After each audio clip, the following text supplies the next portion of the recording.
Welcome back to Bad Attitude C10. Today I'm going to do a quick shout out to Mater over at Mater's Workshop. I'd met Mater a while back and I watched a couple of his lives, and he sits in on a lot of the no-name national guys' lives and participates on their panels. Well, he won some of the giveaways that we did on Tony's live Friday night into Saturday morning when we finished, so we ran pretty late.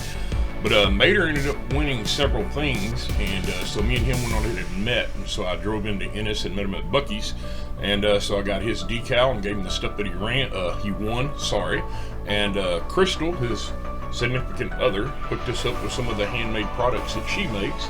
So you can talk to Mater about finding out information on that.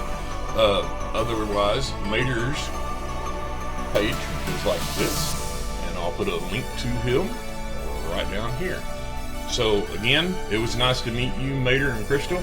Thank you, and we'll see y'all next time. As always, please like and subscribe.